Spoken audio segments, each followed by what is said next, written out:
For the safety of your smile, use Pepsodent twice a day. See your dentist twice a year. The Pepsodent Show, starring Bob Hope. Your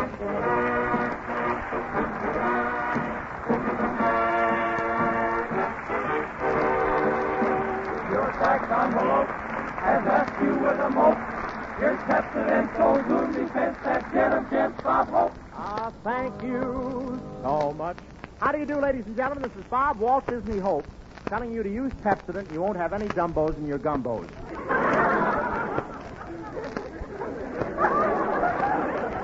Or, this is Bob Tire Conservation Hope telling you if you change to Pepsodent, your teeth will always have white sidewalls, you'll get better smilage, and never need a new set of treads in your head.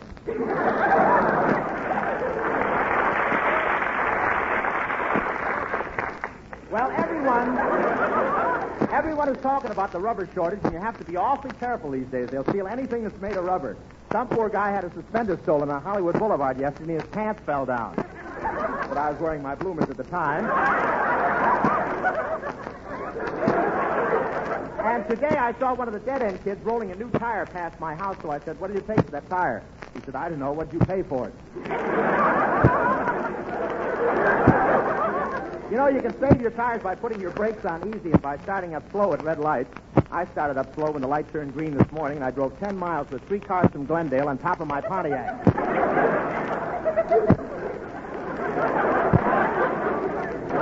Everyone will have to help. The women will have to sacrifice and keep wearing their old girdles. That's no snap.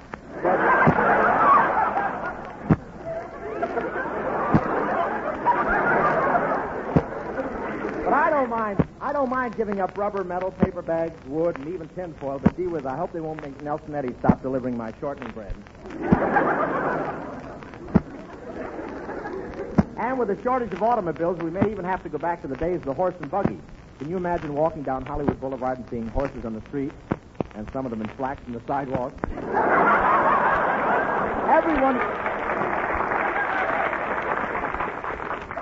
Everyone out here is practicing riding a bicycle in case we have an auto shortage. I took Hedy Lamarr bicycling yesterday over all the big hills around here, and it was a lot of fun, but I kept falling off the handlebars. And I saw Edward Arnold walking down the street today, and I said, "You know, Ed, you ought to start riding a bicycle." He said, "Look closely, I am."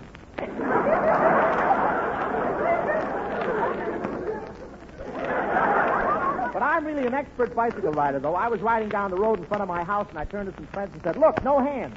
And you should have heard them cheer as I disappeared down that open manhole.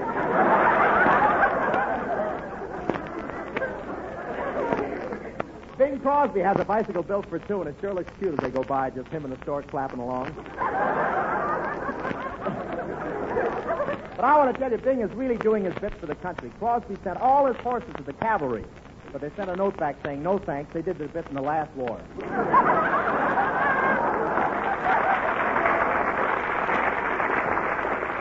But there's one man on this Kelowna. Oh, Professor.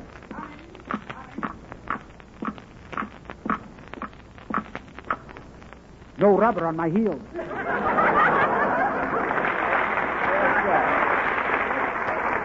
Well, tell me, Professor, what are you doing to conserve your tires? I worked out a simple scheme. I use 2 at a time and put them on my car corner caddy.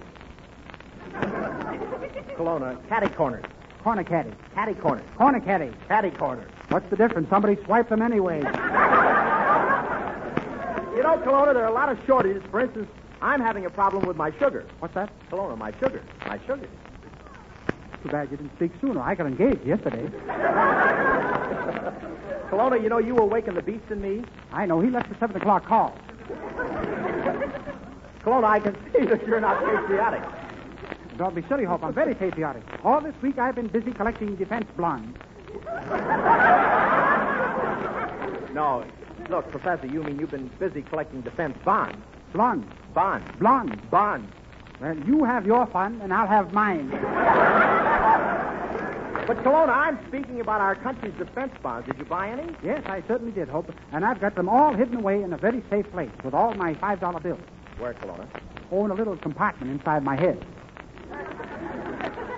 But that's ridiculous, Professor. It's absolutely impossible for anyone to keep $5 bills in his head. Kelowna, what's the matter? Lincoln's beard tickles.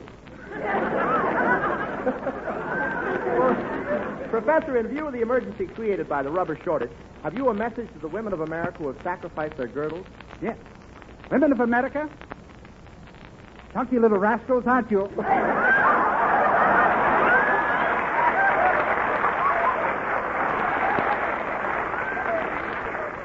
You know, Colonna, you've got a half a brain in your head. A half? Yes. What do you know? Something new has been added.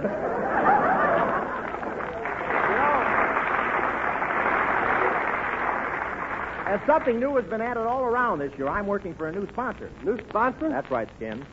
Man, I just learned how to say composite metaphosphate. Now we're changing sponsors. Yes, ladies and gentlemen, Bob Hope and Company have a new sponsor starting tonight. This is the first announcement of it. Folks, I'm proud to tell you our new sponsor is an old friend in a new dress. A real smoothie, the new Pepsodent toothpaste. Yes, it's true. The new improved Pepsodent toothpaste is one of the smoothest, one of the best-tasting toothpaste you've ever known. It's snowy white, creamy, with a flavor that tastes like springtime. And it's more active, works faster. That's because it's more irium active. Did you get that? More irium active. And let me tell you what that is all about. The new improved Pepsodent toothpaste contains 180% more irium than before. 180% more. Now, you know what that means. It goes to work faster. That's right. It's foamier. Right again. It makes teeth feel cleaner, quicker. Sure it does. And that delightful, fresh flavor cools your mouth, wakes up your taste, makes you feel good all over. Don't wait another day to try this delightful new Pepsodent toothpaste. Your drug counter is stocked with this new Pepsodent, so go down to your drug counter tonight and say, Pepsodent toothpaste, please. And here's Francis Langsford and the Six Hits and a Miss singing You Made Me Love You and dedicating it to the boys at Camp Forest, Tennessee. Take it, Francis. You made me love you. I didn't want to do it. I didn't want to do it. You made me love you. And all the time you knew it, I guess you always knew it. You made me happy sometimes. You made me glad. But there were times, dear, you made me feel so bad. You made me sigh, for I didn't want to tell you. I didn't want to tell you. I want some love that's true. Yes, I do. Indeed, I do. You know I do. Gimme, gimme, gimme what I cry for. You know you got the brand of kisses that I die for. You know you made me love you. I didn't wanna, but baby, you made me. I didn't wanna, but baby, you made me. You made me love you. I didn't want to do it. I didn't want to do it. You made me want you. And all the time you knew it. I guess you always knew it. Sometimes I'm happy. Sometimes I'm glad. But there were times, dear, you made me feel so sad. You made me sigh for. I didn't want to tell you. I didn't want to tell you. I want some love that's true. Yes, I do. Indeed, I do. You know I do. Gimme, gimme, gimme what I cry for. You know you got the brand of kisses that I die for. You know you made me love you. You made me love you.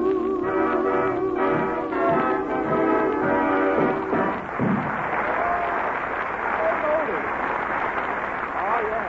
My mother told me about that one, Francis. That was Francis Langsford and the Sixth Instruments singing You Made Me Love You for the boys at Camp Forest, Tennessee. And the way you sang that, Francis, you made me love you. Now, Bob, don't start giving me your line again. Why, Francis, in all the time you've been on this program, I've been a perfect gentleman, haven't I? I've never kissed you or tried to hug you or hold your hand, have I? No, Bob. Is your brother really a cop?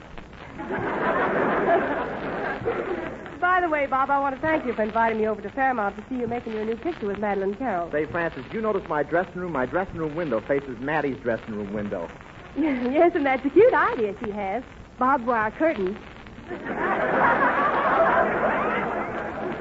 Yeah, they keep the sun out, my mother's. But, Francis, don't I make a romantic figure in my love scenes with Madeline? Oh, yes, Bob. I love the way the light in your brown eyes shines on the bags below.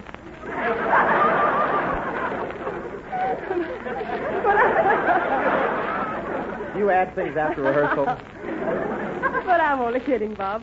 Skinny Ennis, Betty Hutton, Ben Gage, and myself all think you're a great actor. And we went around telling that to everybody. Oh, thanks, Francis. That was nice of you. After all, I don't like to blow my own horn. Well, just keep a firm grip on our options, Bob, and you've got a brass section for life. See you later. Thank you, Francis. And now, ladies and gentlemen, it is my privilege to present one of Hollywood's finest actors and comedians, soon to be seen in the Warner Brothers picture Arsenic and Olays, Mr. Edward Everett Horton. Thank you. Thank you, Bob. Thank you. Thank you very much indeed. There you are, Eddie. Did you like that introduction? Oh, it was nice, wasn't it? What I mean is it sounded so sincere. Do you always sound so sincere, Bob? No, but I'm getting a little practice. I appear before my draft board tomorrow. You appear before the draft board. My word, they must be desperate for men. Why, what's wrong with me, Eddie? Oh, nothing. I just thought they were taking the young fellows first. Oh, I'm ready to go any minute, but I've got dependents. Yes, I suppose you have, but isn't that overdoing it, walking up and down in front of the draft board all day long with baby Snooks in your arms? Yes, and I kept tripping over my skirt. Tell me, Bob, what part of it do they build? What part of it do they build here in this room? Just a minute, Edward. This is NBC. I was tripping over that egg there, too. This is NBC. No one's building anything. I'm just in here to tell jokes. My word, really? You mean there's a place this size left in Los Angeles where they don't make airplanes? Why, Eddie, whatever gave you the idea that they were making airplanes here? Well, when I came in, Bob, you were standing, so all I could see was your profile, and boy, oh boy, just look at that propeller.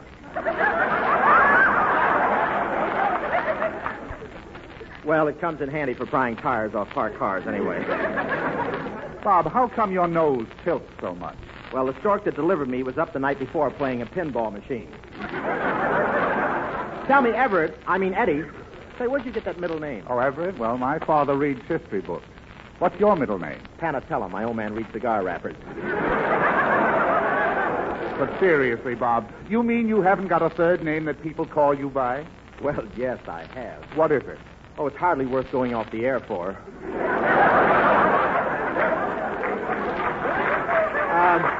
By the way, do you listen to our show, Ed? Yes, indeed, Bob. I always tune in on your show, and you are one of the funniest men on the radio today. Oh, really? Well, that's quite a compliment you've given me. Yes. Well, this is quite a script you've given me.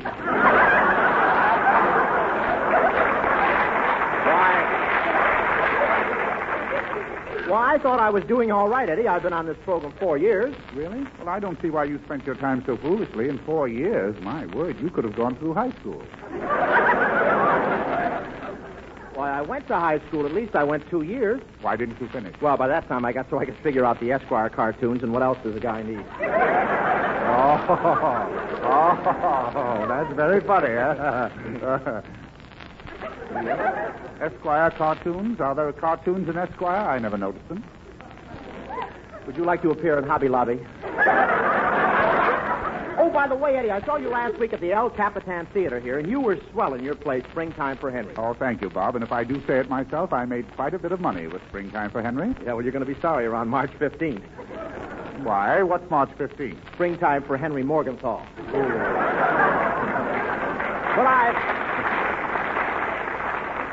But I saw your play, Ed, and your performance was great.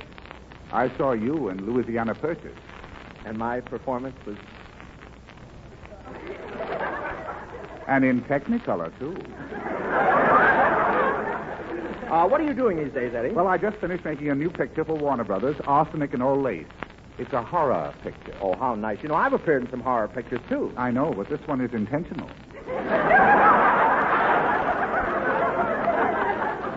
The picture, Bob, the picture's about two ladies who murder all their male roomers. Gosh, they really mean it when they tell you your week is up, huh? Well, I'd like to see how they murdered those fellas. Could we act out a little picture right here? Well, I guess we could. Have we got anybody we could use for a corpse? Oh, sure, that's Skinny Ennis. See him over there? Oh, really? I thought we could use him for a corpse. Don't you think he's a little too far gone? Bob, really, so that's Skinny Ennis? Yes, Eddie. Oh, yeah. He must have had a lovely funeral. Well, Eddie, it's been swell having you here. You know, most people in Hollywood have been on this show 3 or 4 times, but this is your first visit, isn't it? Yes, Bob. I insisted on money. Well... But really, Bob, I had a purpose in appearing here tonight. I'm going to turn your check over to the government. Oh, why, Eddie, that's mighty generous of you. Well, you know, Bob, anything to help out during this rubber shortage. Thank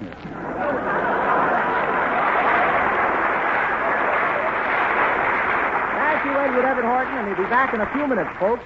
And here is Betty Hutton and the 6 Hits and a Miss singing Shady Lady Bird. Let me hear it, Betty.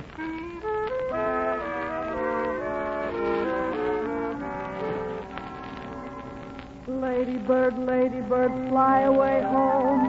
Your heart's on fire, you'd better go home. Lady bird, sure as you're born, leave the boy blue, come blow your horn. I'm gonna be a shady lady bird. I got an awful lot to learn. And if you tell me that my heart's on fire, I'm gonna let it burn. I'm gonna be a shocking mockingbird. I'm gonna mingle with the best. I'm gonna try to find my heart's desire. I'm gonna rob the nest.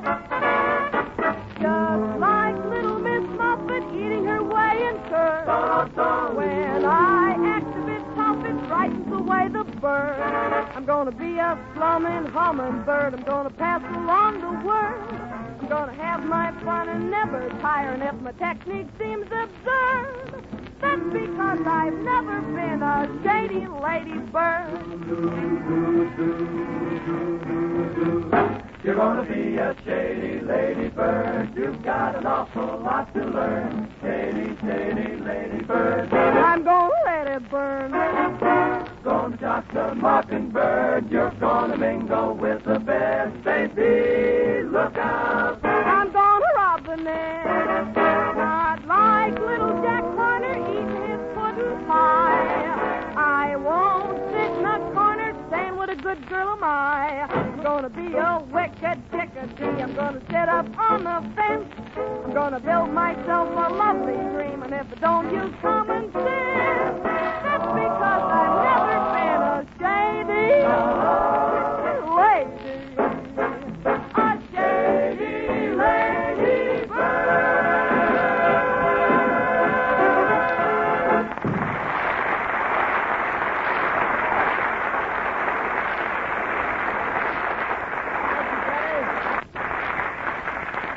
Powerhouse Hutton and the 6 Hits and a Miss. Betty Hutton singing Shady Lady Bird. Okay, Larry. Well, Bob, tonight I want to tell the folks about a new and very important last-minute checkup on their attractiveness. It's called Pepsodent's new 2-second beauty test for teeth. Pepsodent Tongue Test. It tells you quickly and conclusively if your teeth are as clean and bright as they ought to be. It tells you in a flash if your smile will register as you want it to. It's very simple. Try it right now, and you'll see what I mean. Right now, run the tip of your tongue over your teeth. Feel that filmy coating? That's what dentists call materia alba. And it doesn't belong on teeth. It collects stains, makes teeth look dingy, makes your mouth feel unhappy. And what's more, it's a sign that your present toothpaste may be letting you down. It's a sign that you ought to switch to the new improved Pepsodent toothpaste because Pepsodent fights this filmy coating in 2 ways. First, because of the higher irium content, it acts quickly to loosen and wash away the sticky coating. And second, its exclusive polishing agent buffs teeth to such a shiny smoothness that coating slides off, doesn't collect and stain. So run your tongue over your teeth right now. You can tell in 2 seconds that you need the new high-speed action of this new Pepsodent toothpaste. And when you use it, you've got a thrill coming. It's so smooth, so tasty. It will make your mouth feel like a fresh spring morning. Go to your drug counter tonight and say, Pepsodent toothpaste, please.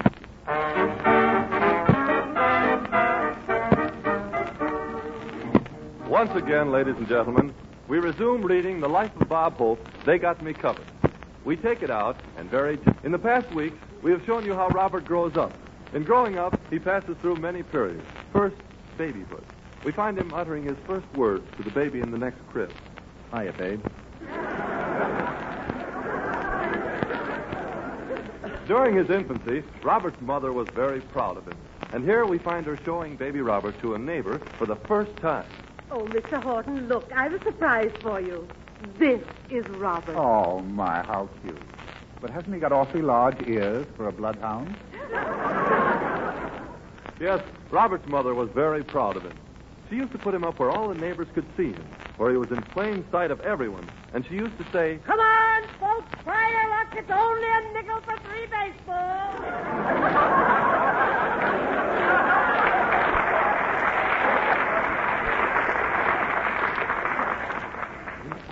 Several baseballs hit Robert on the head, and he decides to become a comedian. He comes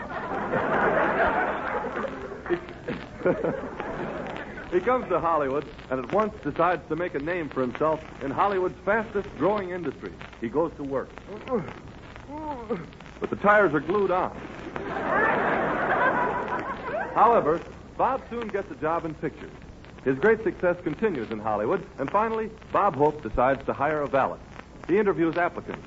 Are you a gentleman's gentleman? Yes, sir, but in your case, I'm willing to make an exception. So he hires Edward Everett Horton as his valet. And now we find them getting ready for a big evening. Oh, Mr. Hope, Yes, Edward. I have a hot tub ready. A hot tub. Ain't we got enough tubs without you stealing another one?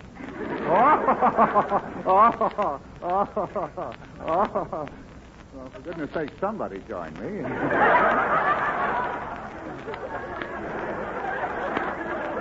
What I meant to say, sir, was that your bath is ready. Here, get in. All right, I'll get in. Here I am, and the water is just right. Sir. Yes, what is it, Edward? Well, perhaps it's none of my business, sir, but don't you think you're getting a bit too big for the sink?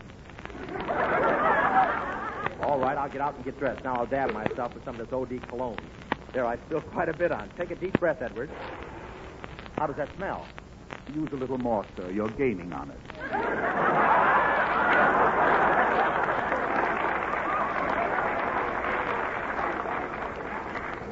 I want to be well dressed tonight, Edward. Remember, this is an important affair, so put out my best clothes. I want to walk in there feeling solid. There. How is that now? Do you feel solid? No, lace me tighter. I can't lace you tighter, sir. You've got more bustle than I've got muscle. Well, say, Edward, we better hurry. I've got to go to the premiere of Madeline Carroll's new picture this evening. Say, did Maddie call me yet? Yes, sir. Everything.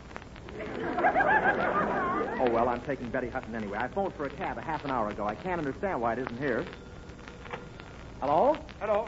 This is cab driver Colonna, master of transportation, expert driver of safety cabs, guardian of public conveyances, also special rates for running over jacks.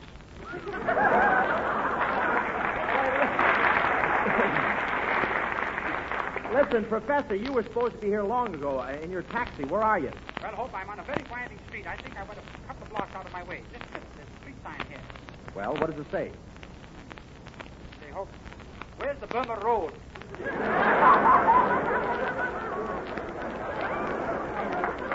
Colonna, stop fooling. You can't be on the Burma Road.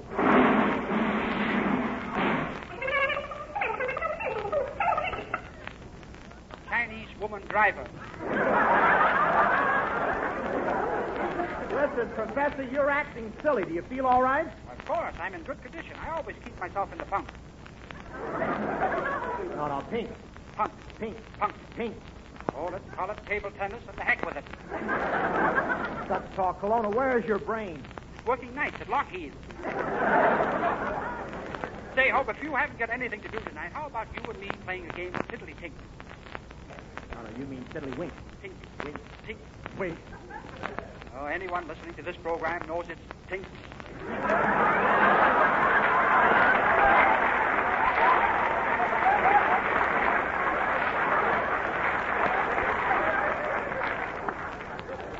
No applause in there, please.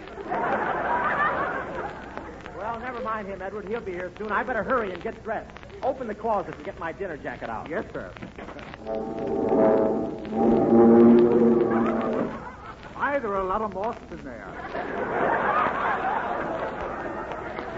And really, sir, moths that are really up to date. They're up to date. Are they eating my tuxedo? No, sir, they're flying over it and bombing it with mothballs.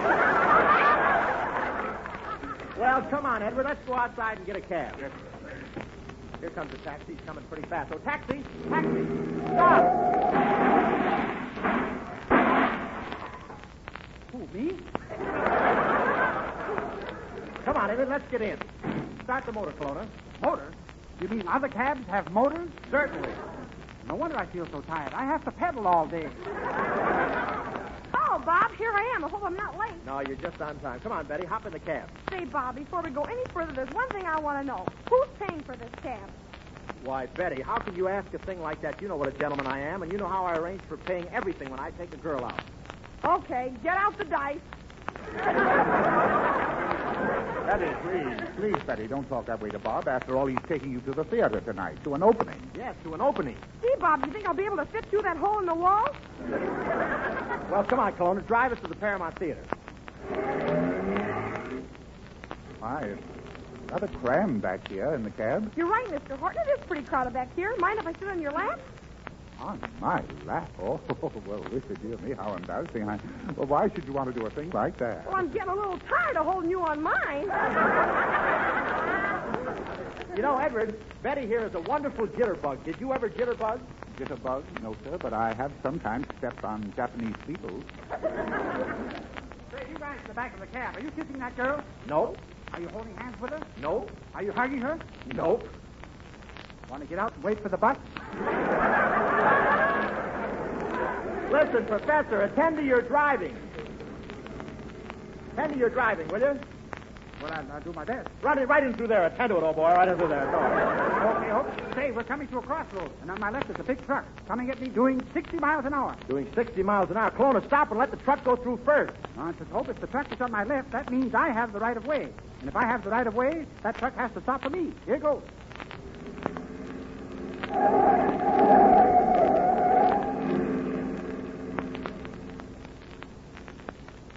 Think anybody believes this?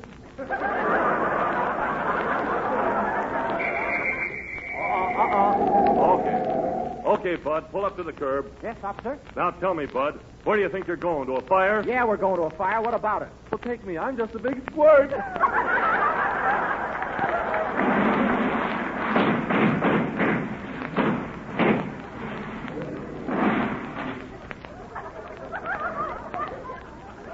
What do you know? We're out of gas.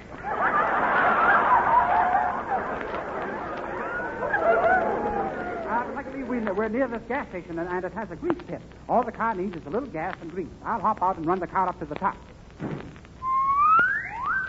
Well, car's way up on top of the grease pit now, and I'm standing under it. Oh, Kelowna, you better get out from under the car. Only mechanics know how to work those things. Don't be silly, Hope. Watch. I'll lower it very slowly. I'll have plenty of time to get out of the way. Kelowna. Just call me Flathead.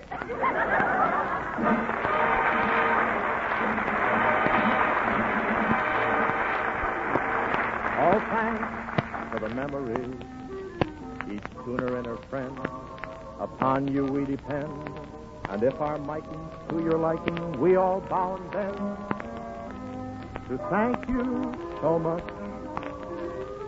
and thanks for the memories of Edward Horton's twist. As fun production is, your jokes provoke the laughs from folks to fill a lengthy list. And thank you so much. Folks, due to the war in the Pacific, America is facing a vital shortage of tin. Accordingly, we have been urged to ask you to please not throw away your empty toothpaste or shaving cream tubes or any tubes of collapsible metal. These tubes are practically pure tin and are badly needed. Save them until you hear a further announcement over your radio.